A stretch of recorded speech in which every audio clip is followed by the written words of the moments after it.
Bonsoir, chers frères et sœurs.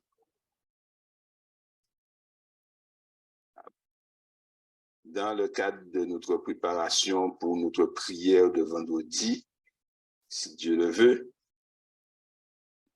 je vais vous lire un passage tiré du meilleur chemin ou appelé encore vers Jésus d'Ellen G. White. D'accord? En ce qui concerne la confession. Dans Ésaïe chapitre 59 et versets 1 et 2, il est dit non, la main de l'Éternel n'est pas trop courte pour sauver, ni son oreille trop dure pour entendre. Mais quel est le problème? Il dit ce sont vos péchés qui l'empêchent de vous écouter, ce sont vos crimes qui vous cachent sa face. Donc ce qu'il faudrait comprendre, c'est que si on enlève ces choses-là, eh bien, on pourrait voir la face de Dieu, c'est-à-dire que trouver un accès favorable auprès de Dieu. Et donc, puisque nous sommes là en train de prier, nous voulons que le Seigneur nous écoute. Alors, voici ce que la sœur White dit, un extrait du chapitre « La confession », pour ceux qui ont le livre, ils pourront lire tout le chapitre. Il dit « Ceux qui ne se sont pas humiliés devant Dieu en reconnaissant leurs péchés n'ont pas encore rempli la première condition de la réconciliation. Si nous n'avons pas éprouvé cette tristesse dont on ne se repent jamais, si nous n'avons pas confessé nos péchés d'un cœur contrit et rempli d'horreur à la pensée de nos iniquités, nous n'en avons jamais véritablement cherché le pardon. Et si nous ne l'avons jamais fait, nous ne pouvons pas avoir trouvé la paix de Dieu. L'unique raison pour laquelle nous n'avons pas le pardon de nos péchés passés, c'est que nous ne voulons pas nous humilier et nous conformer aux conditions de la parole de vérité. Des directives expresses nous sont données à ce sujet. La confession des péchés, qu'elle soit publique ou particulière, doit être franche et cordiale. Il ne faut pas qu'elle soit faite d'un air détaché et à la légère, ni imposée à des personnes qui n'ont pas encore appris à haïr le péché. La confession qui jaillit spontanément du tréfonds de l'âme rencontre la compassion infinie de Dieu. Le psalmiste s'exprime en ces termes: « L'Éternel est près de ceux qui ont le cœur brisé et il sauve ceux qui ont l'esprit dans l'abattement. » Psaume 34, 19. Une confession véritable est toujours précise et avoue des péchés déterminés. Certains péchés sont d'une nature délicate et ne peuvent être confessés qu'à Dieu seul. D'autres doivent être confessés à ceux qui en ont été les victimes. D'autres, enfin, sont des fautes publiques et exigent une confession publique. Mais toute confession doit être explicite, directe et nommer les péchés même dont on s'est rendu coupable.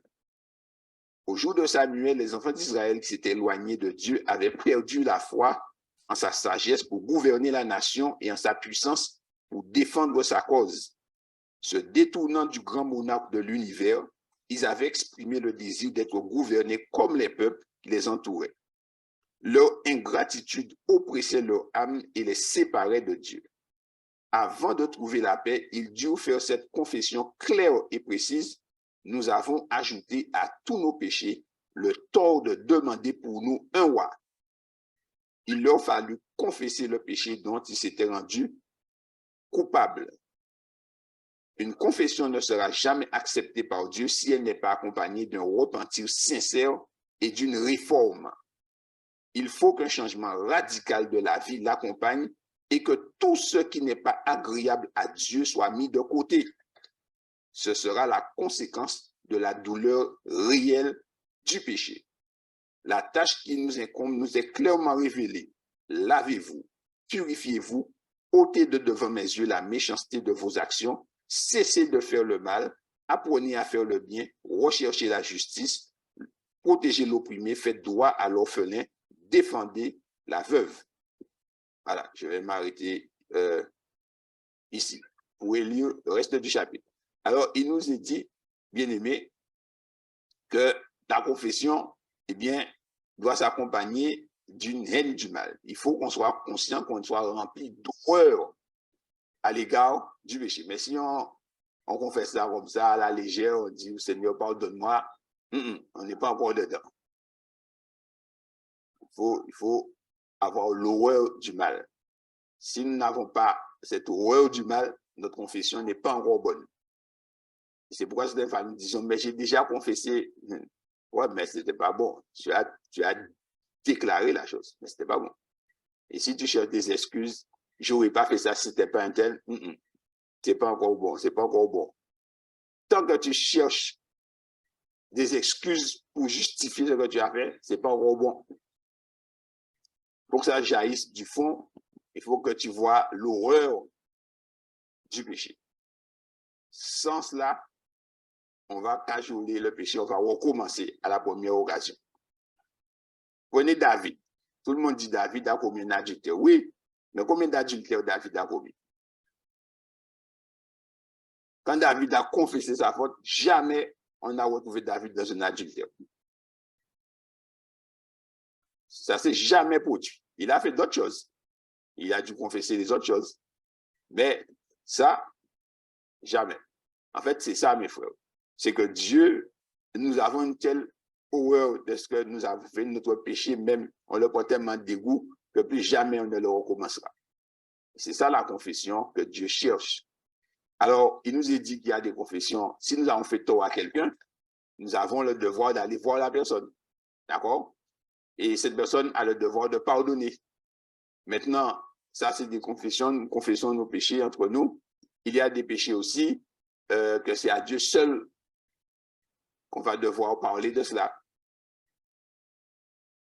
Il y a des confessions aussi qui doivent être publiques.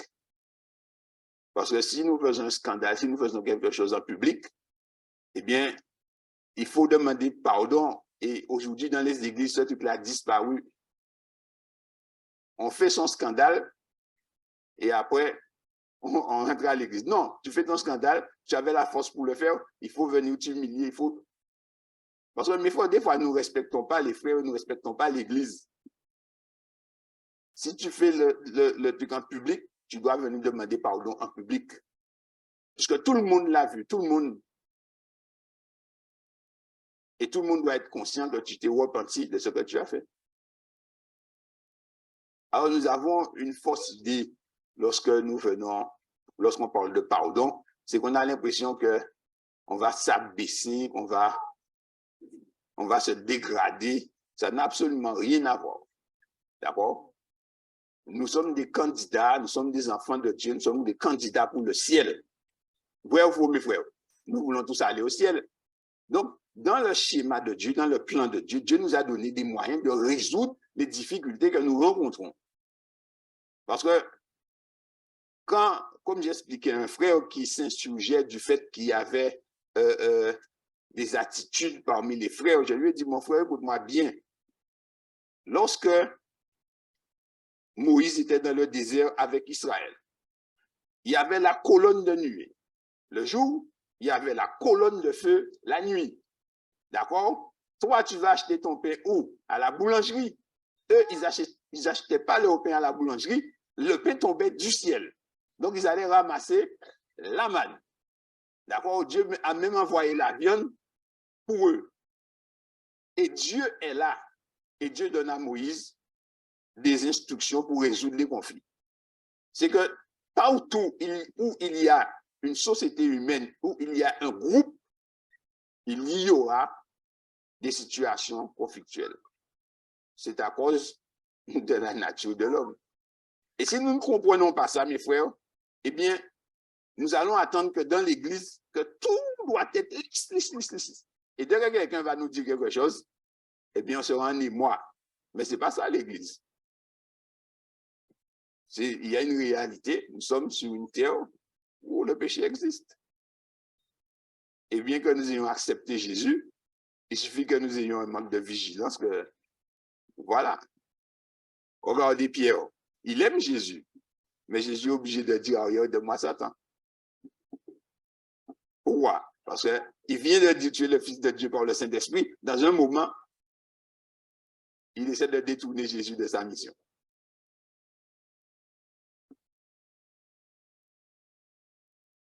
Nous devons comprendre ça, mes frères. nous ne sommes pas là pour lutter les uns contre les autres.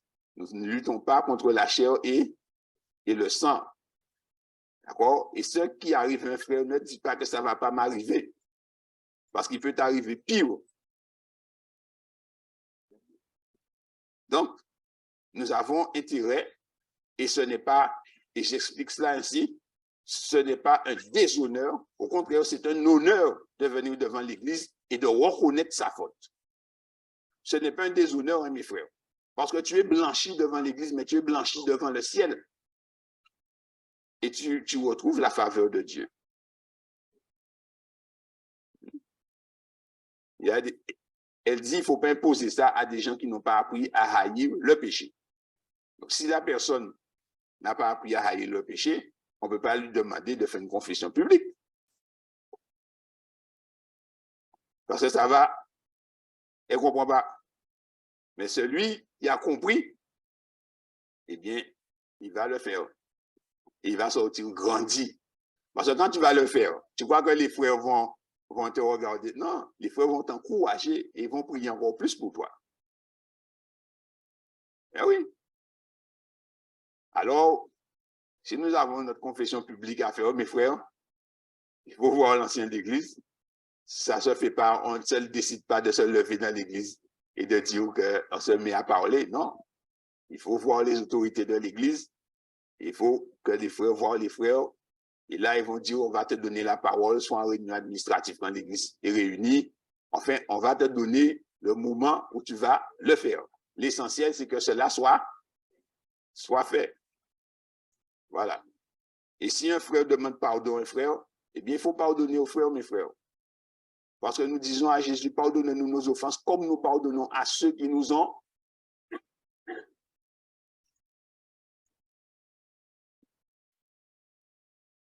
Je me souviens, une fois, quelqu'un avait dit, quelqu'un a demandé pardon à quelqu'un et la personne lui a dit, je te pardonne. Et après, la personne a dit, ouais, mais on dit ça. Il dit ça, mais il va pardonner. Mais l'autre personne, elle était libre parce qu'elle est venue sincèrement. Mais toi, tu restes pris dans ton truc. Il ne faut pas jouer avec ça, mes frères.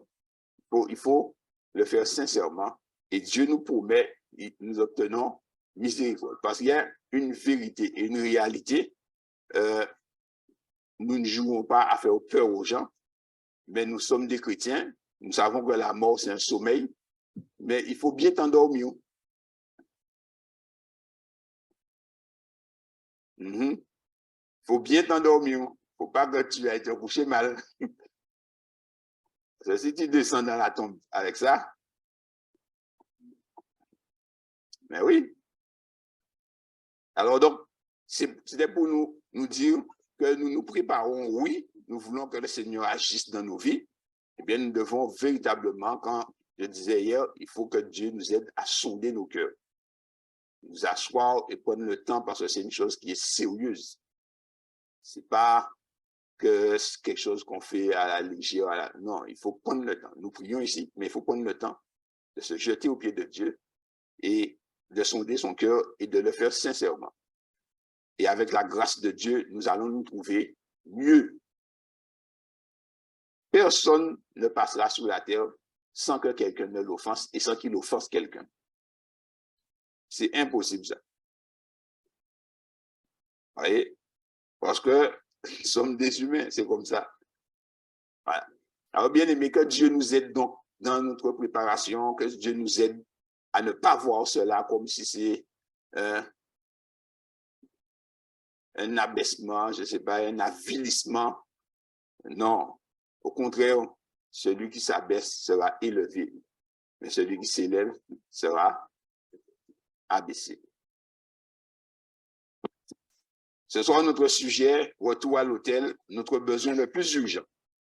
Alors, une église prosternée devant le Seigneur. Alors, le texte nous dit, venez, prosternons-nous, fléchissons le genou devant le Seigneur qui nous a fait. Somme 95, verset 6. Alors, le culte. Alors, ils ont mis entre guillemets, irréguliers après. Donc, c'est culte irrégulier et régulier. Alors, une enquête mondiale de 2018 sur les adventistes du 7e jour a révélé que seulement 34% des foyers adventistes s'engagent dans un culte régulier le matin et le soir et que seulement 52% de ces membres ont des dévotions personnelles.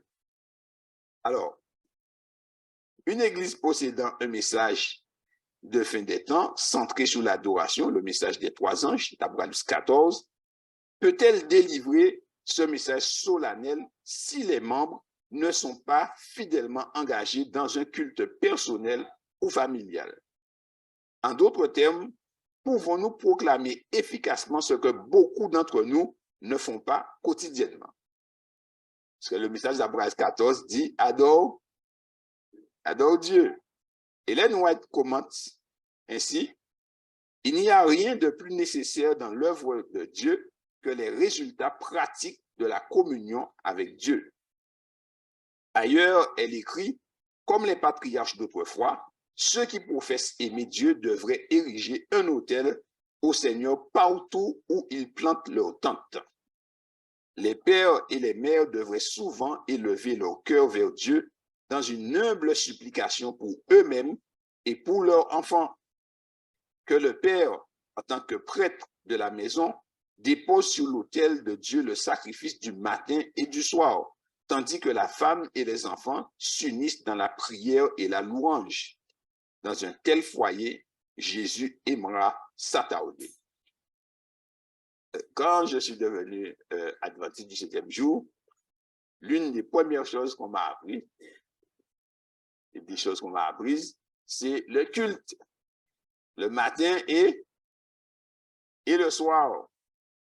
Et ça, dans tous les foyers adventistes, du moins, lorsque je suis arrivé ici à Chauvel, le culte était une institution. C'était une institution, matin et soir. Il y avait culte dans les foyers. Et les jeunes lisaient message à la jeunesse. D'accord?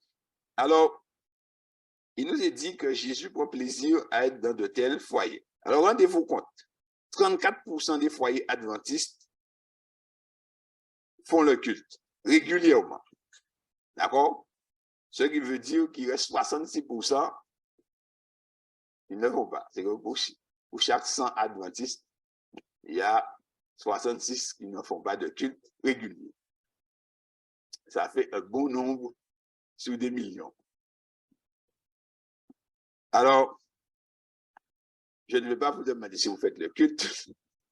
Je ne vais pas poser cette question.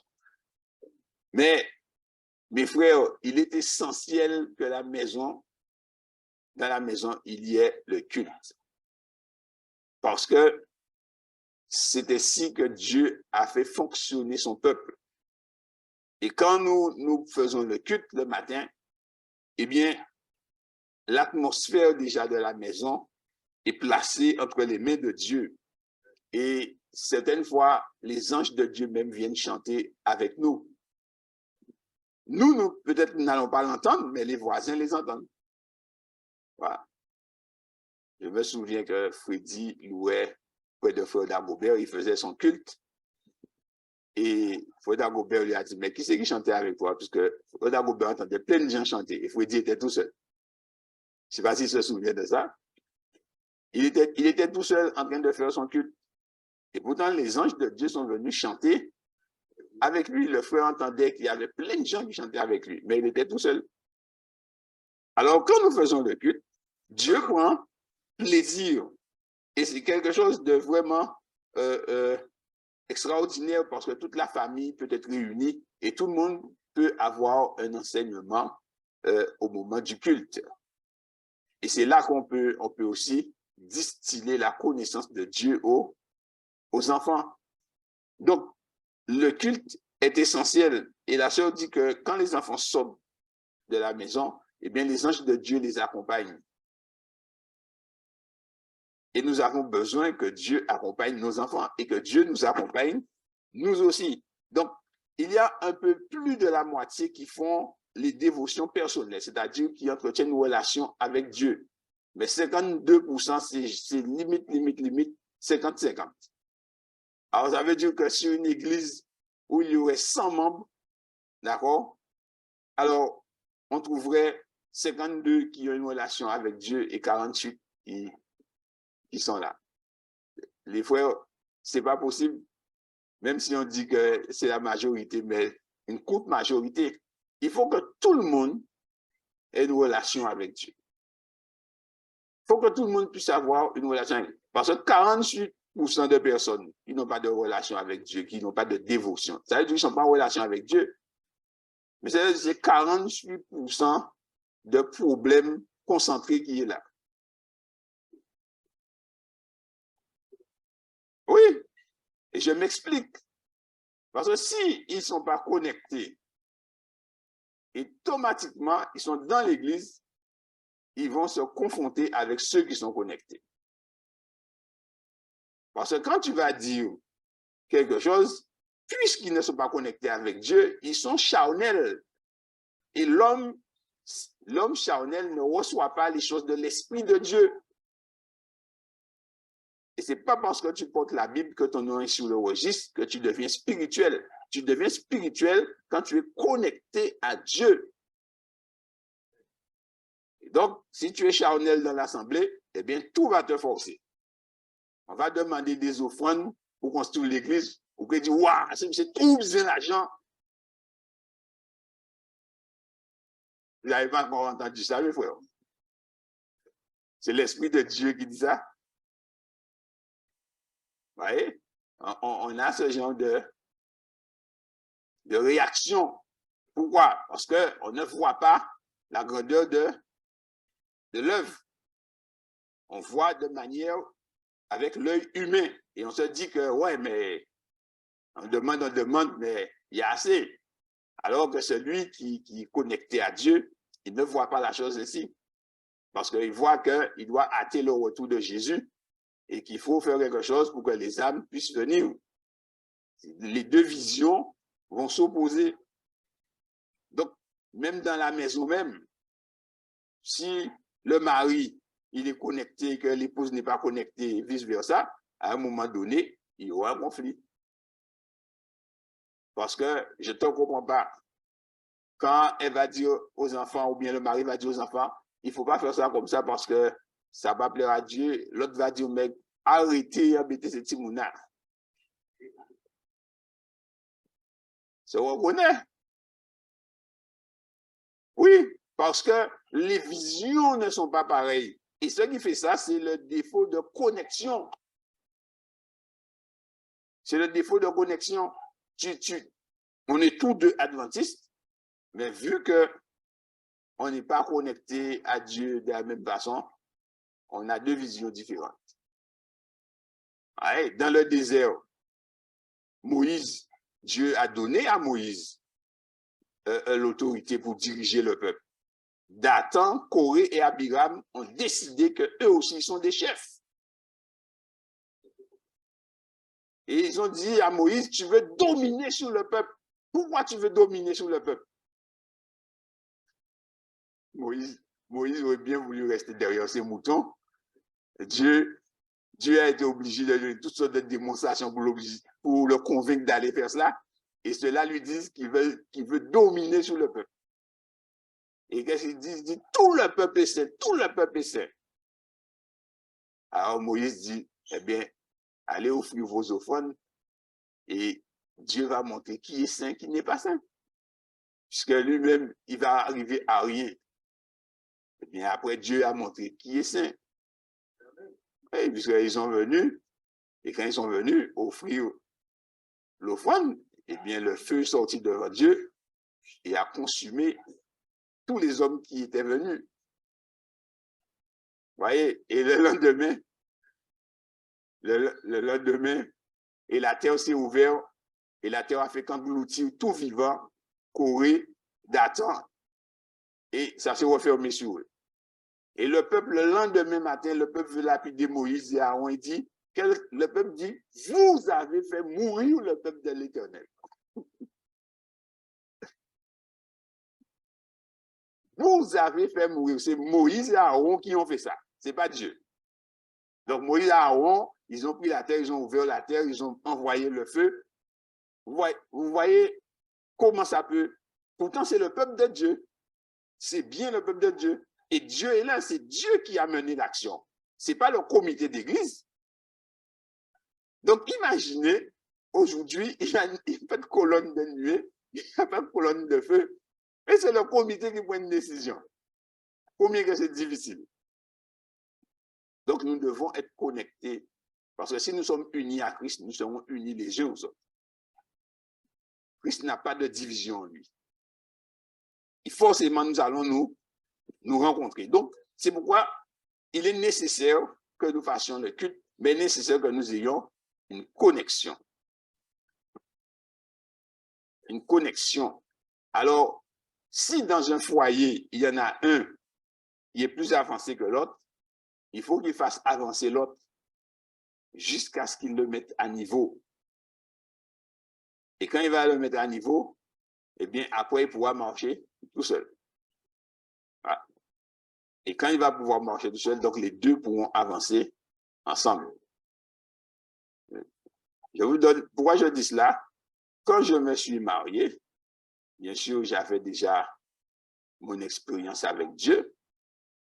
Et puis, Francis, elle était venue à l'église avec l'effort de pasteur 10. Au départ, il y avait des choses qu'elle n'avait pas encore bien saisies. Donc, j'ai dû patienter, j'ai dû faire beaucoup d'enseignements et montrer aussi l'exemple. Comment aller à Dieu, pas seulement le culte de famille, comment faire sa propre dévotion, comment aussi prier, mener la lutte avec Dieu seul à seul. Et ça a pris quelques années. Et un jour, j'ai eu un songe. Et j'ai vu que je la portais sur mes épaules. Et elle m'a dit, tu peux me déposer maintenant, je peux marcher tout seul. Vous savez, à partir de ce songe-là, effectivement, elle a marché jusqu'à sa mort. Et ce qui est extraordinaire, c'est pourquoi je vous dis, on faisait le culte, mais chacun avait sa dévotion avec Dieu, seul à seul.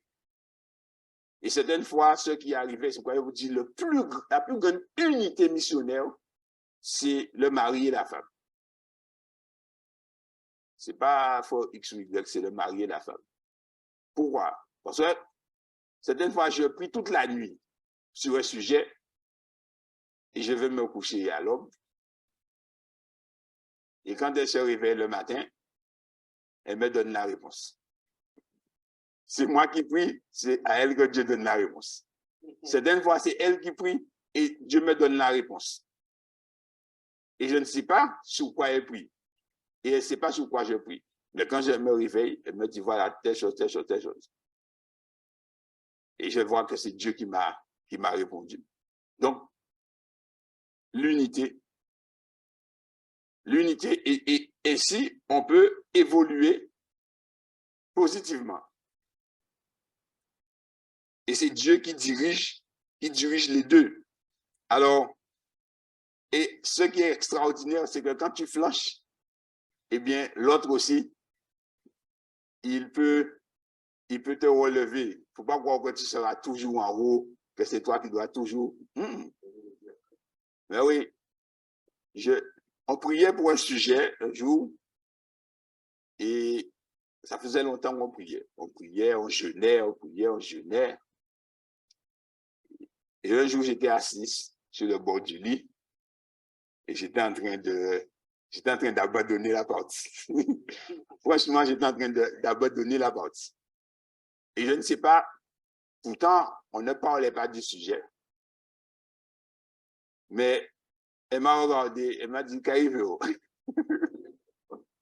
Alors, je l'ai regardé. Il dit, quand il aura abandonné, on va monter là. Alors, elle m'a dit, moi, on va jusqu'au bout. L'orgueil de l'homme me dit, moi, on va abandonner. Ah ouais. En fait, c'est ce que j'étais en train de faire. Je n'ai pas voulu dire que j'allais abandonner. Donc, Je dis, ben non, abandonné. Ben non. Et vous savez, quelques jours après, eh bien, je pense que Dieu a récompensé sa foi et Dieu a exaucé nos prières. Mais ça a pris du temps, ça a pris du temps. À un moment donné, je me suis dit, est-ce que ça vaut la peine de continuer de prier? Eh bien, jusqu'à ce que Dieu réponde, je dis, eh bien, voilà.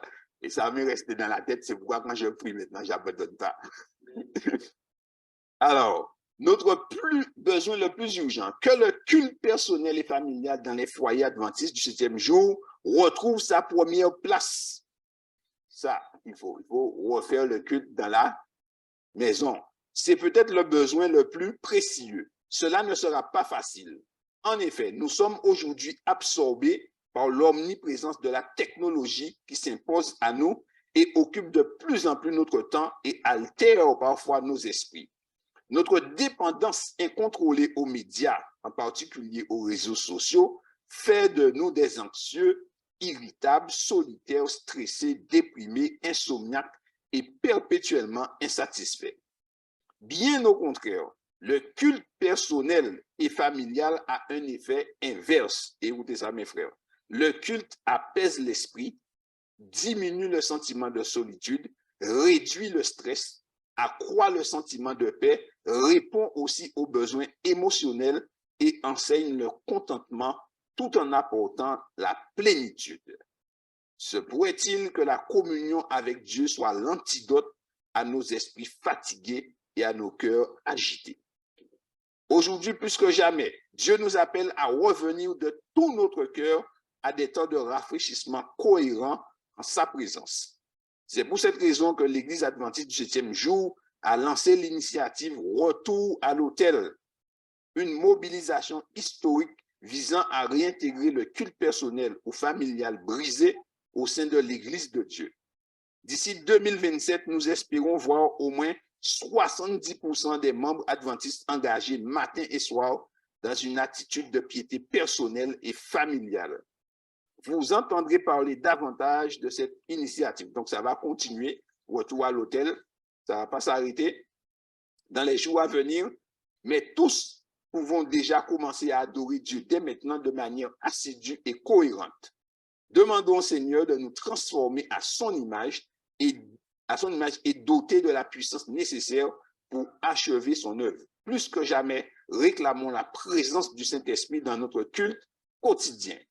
Bien-aimés, il faut que nous puissions rétablir le culte. Si nous n'avons pas le culte chez nous, si nous ne savons pas faire le culte, je pense que les sociétés de parents peuvent montrer, de l'Église, montrer comment faire le culte, enseigner comment faire le culte.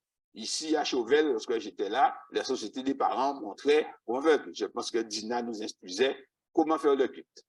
On nous a appris à faire le culte, on nous a appris à faire un budget, on nous a appris pas mal de choses. La société des parents peut nous montrer. Approchez-vous de ceux qui connaissent, si vous ne connaissez pas, et demandez.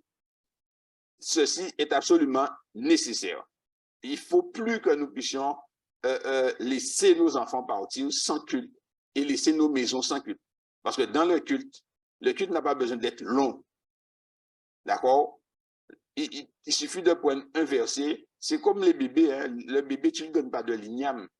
Au fur et à mesure, tu adaptes son repas. Il faut adapter avec les enfants au fur et à mesure. Quand on a 2 adultes, eh bien, bon, on peut faire un culte, mais avec des enfants, il faut adapter. D'accord?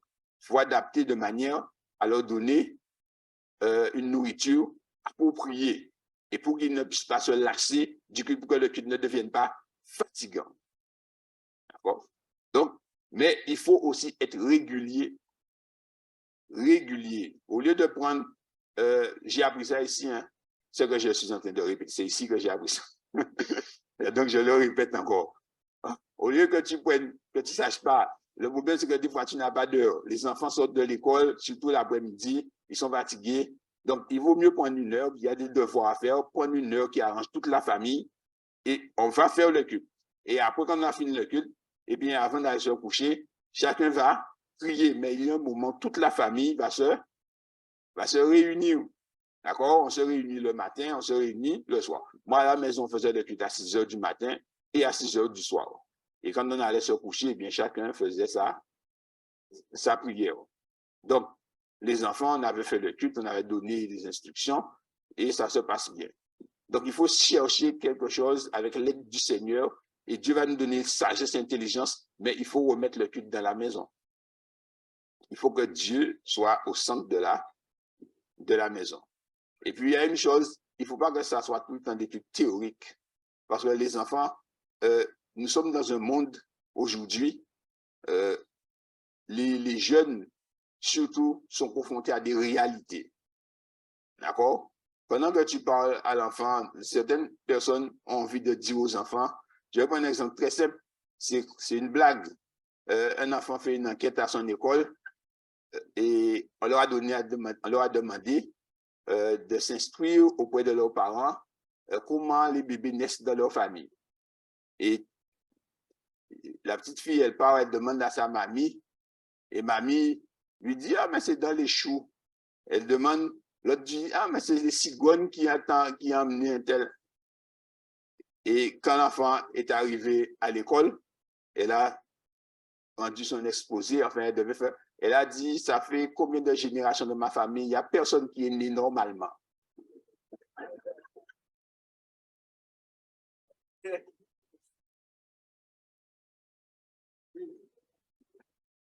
Voilà. Elle a demandé, on lui a dit, elle a fait sa conclusion que vous n'êtes pas né normalement. Donc, ça veut dire qu'elle connaissait la réponse. Elle connaissait la réponse. Alors, mes frères, arrêtez de raconter aux enfants que les enfants naissent dans les choux. Ils vont vous prendre pour des bébés. Il faut adapter l'enseignement, mais il faut parler un langage de vérité.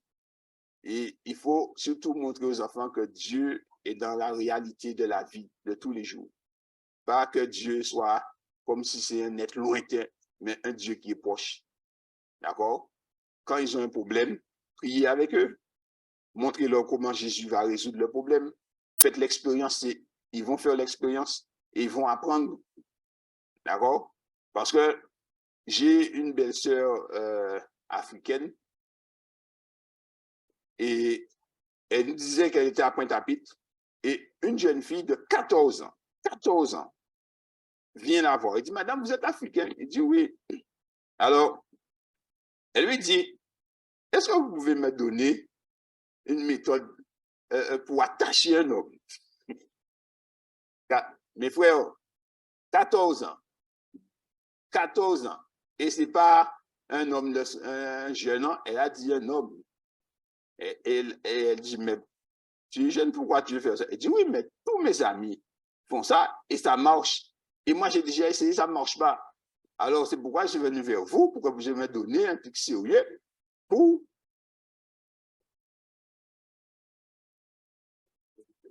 Alors, vous voyez des gens, on dit à la télé, il y a des sugar daddy, c'est comme ça qu'on les appelle. Sugar daddy, des fois, ils marient, c'est pas pour côté. C'est si mon a marié, c'est boucla. Elle avait maléfice 14 ans.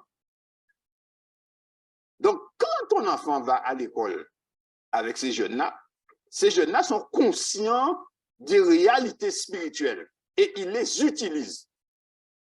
Mais si ton enfant n'a pas un enseignement et pour qu'il puisse rester debout en face de ces choses-là, eh bien, tu risques d'avoir une situation et quand ça va péter, tu vas voir qu'il y a longtemps que ça fait notre chemin, que l'enfant a fait notre chemin. Vous voyez, ce sont des réalités qui existent et que ce soit en France, ce n'est pas seulement aux Antilles, c'est partout. C'est partout maintenant. Parce que sur Internet, je priais avec quelqu'un, une jeune fille. La jeune fille était dans sa maison, elle ne sortait pas de la maison. Mais avec son téléphone, elle consultait un marabout.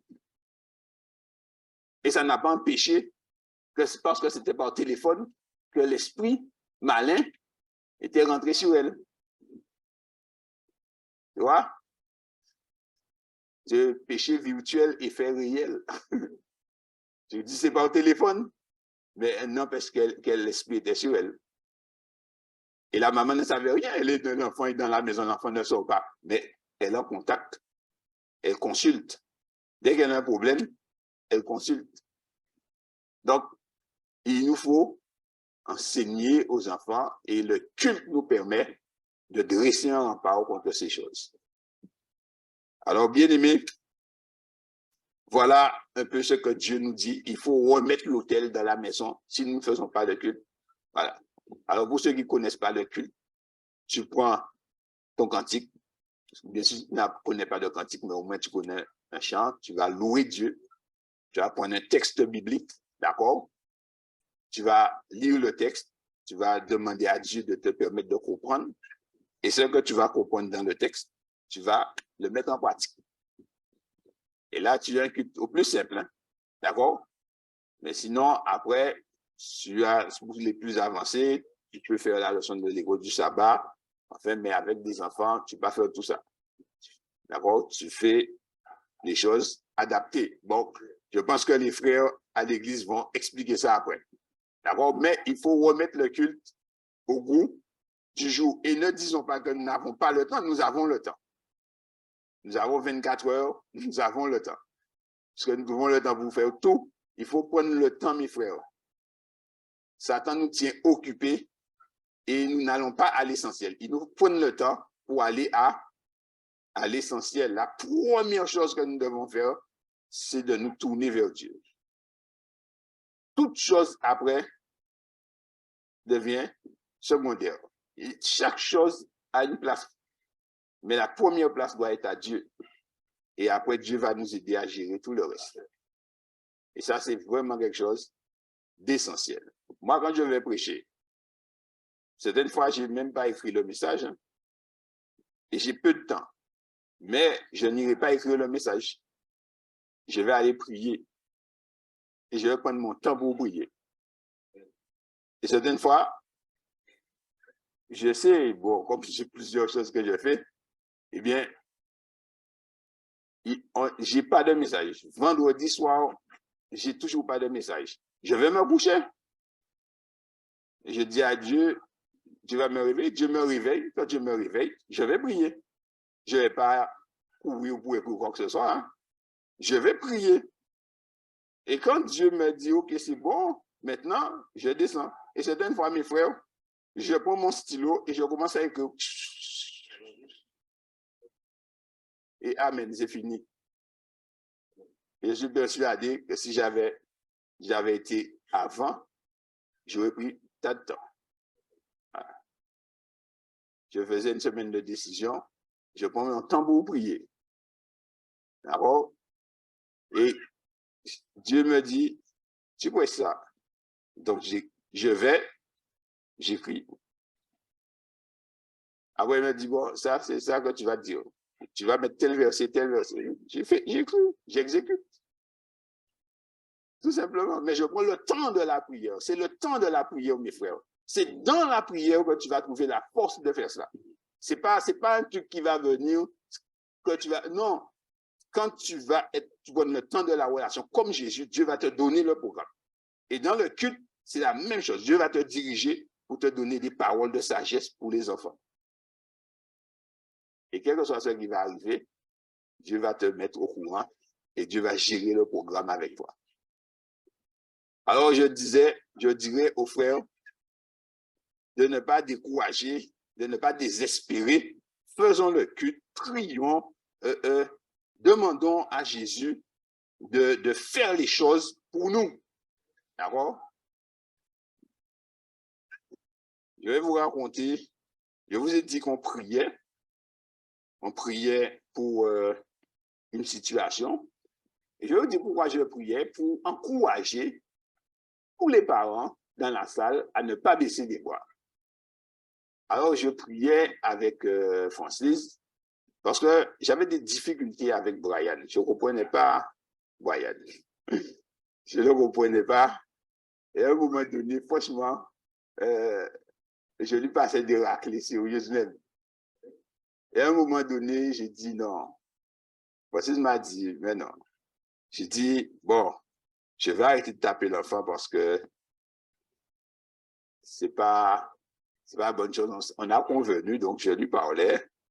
Mais, bizarrement, contrairement à Joanne et à Simon, il avait l'air d'être... ouais, il faisait une autre route. Il faisait une autre route. Et du coup, j'ai commencé à prier, à prier.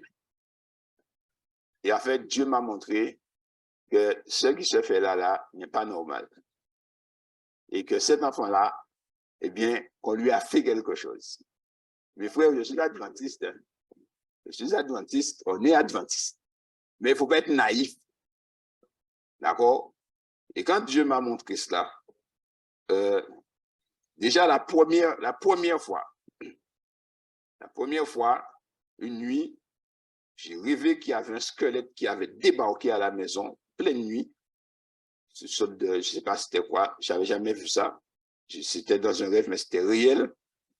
Et il a touché l'enfant, et l'enfant est devenu un liquide, et il l'a enfermé dans une cage. Et quand j'ai vu ça, je me suis battu avec le squelette, et je l'ai enlevé dans la cage, mais j'ai pris un coup d'épée. Il avait une épée, il m'a touché la tête, mais juste les cheveux, mais je sentais que je mourais dans le lit. Alors j'ai dit à Francis, on a un problème. Tout compris. Vous savez, on a prié, on a prié, on a prié. On a jeûné, on a prié. Pendant que nous, on jeûnait, Brian et Joanne se moquaient de nous. Ils prenaient le repas, ils disaient, vous voyez ce bon repas. Ils disaient, ah, les enfants ne savent pas pourquoi nous prions. Mais nous, on rigolait, mais on leur a jamais rien dit. Et on a continué la prière, on a continué la prière. Et plus on priait, plus on voyait que ça devenait. Et c'est pourquoi à un moment donné, je me suis dit, j'étais là, je me dis, Seigneur, peut-être que il a choisi sa voie. Est-ce que j'ai le droit de l'empêcher de faire sa vie, de mener sa barque comme il veut? Alors, j'étais en train de me dire, bon, ben, je vais laisser suivre sa voie. Et c'est là que Francis m'a dit, Caïrio. Et quelques jours après, les frères, on a persévéré, effectivement. Et elle me dit qu'elle a fait un songe. Comme si elle avait gardé jusqu'au bout, Dieu lui a donné le songe. Et elle voit qu'il y a un homme qui lutte pour enlever quelque chose dans un trou. Et l'homme lutte, mais ça ne sort pas dans le trou même. Alors, un homme très haut est venu. Elle m'a dit, elle n'a pas vu. Tu voyais, l'homme était vraiment très haut. Mais elle m'a dit, dans le truc, c'était Jésus. Et il est venu et il a dit, laisse-moi faire. Et il s'est couché par terre. Et malgré qu'il était très haut, mais il a dû se pencher même jusqu'au fond et il a tenu quelque chose, il a envoyé, il a enlevé quelque chose dans le trou. Alors elle m'a dit, elle regarde pour voir qu'est-ce que l'homme a enlevé dans le trou parce que c'était impressionnant. Et elle regarde, elle voit que c'est Brian qui était là. Il est à peine vivant. Son cœur bat tout doucement, tout doucement, tout doucement. Dieu l'avait enlevé dans le trou. Alors, mes bien-aimés, je vous dis une chose, ne vous découragez jamais et n'arrêtez pas de lutter, de prier pour vos enfants. Parce que derrière le rideau, on ne sait jamais qu'est-ce qui se passe. Mais une chose est sûre, c'est que le bras de l'Éternel n'est pas trop court pour sauver. Alors, ceux qui ont des difficultés avec les enfants, ne vous découragez pas. Mettez-vous en prière, jeûnez, pleurez au pied de Dieu et Dieu vous donnera la délivrance. La délivrance. Ouais. Et c'est pas lui seulement, parce que dernièrement, j'ai prié avec une mère de famille, elle ne comprenait pas son fils. Le fils était là, et puis, pendant que je priais dans le salon, j'ai fait que voir l'enfant, et l'enfant était dans un trou, et on l'a enlevé dans le trou. Boum, il est sorti du trou. Et depuis, je lui ai dit, t'inquiète pas, Dieu a délivré ton fils, il est sorti du trou. Depuis ce jour-là, l'enfant a changé du tout au tout. Aujourd'hui, c'est une autre personne. Il est dans les affaires de Dieu, il travaille pour Dieu, il est à fond avec Dieu. C'est une autre personne. Dieu l'a enlevé du trou. Alors, bien aimé, faisons le culte, louons Dieu, ne nous désespérons pas, mais prions pour les enfants. Prions jusqu'à la victoire et Dieu nous donnera la victoire. Alors nous allons prier. Ce soir, quelque chose m'est venu à l'esprit et on a parlé de culte de famille et je sais que dans l'Église, il y a beaucoup de gens qui voudraient avoir une famille et qui ne sont pas en famille. Donc ce soir, je vous invite à prier pour que ceux qui n'ont pas de famille, que Dieu leur donne une famille. Alors, je ne vais pas demander qui veut se marier ici, mais vouloir se marier n'est pas un problème. D'accord? Dieu a dit, il n'est pas bon que l'homme soit. Donc, c'est de Dieu que cela vient. Et dans notre église, mes frères, il y a beaucoup de sœurs et peu de frères. Il y a des frères, hein? Mais je ne dis pas, les frères sont devenus un peu peureux. Et franchement, je suis contre les frères baratineurs. Parce que, comme il y a beaucoup de sœurs, il y a des baratineurs, il y a des menteurs. Je suis contre eux. Je suis contre mes frères. Parce que j'estime que tu n'as pas à mentir aux gens. Si tu veux faire quelque chose, fais quelque chose de droit, fais quelque chose de bien. J'ai 3 garçons, je leur ai toujours dit ça. Moun pareil fait G à Casamoun. Tu sais que tu n'es pas parti pour faire, ne va pas remplir la tête de la fille de la personne. Voilà. Reste dans ton casier. Quand tu seras prêt, tu vas faire quelque chose de sérieux. Mais les gens ne se moquent pas des gens parce que la fille, derrière, elle est brisée.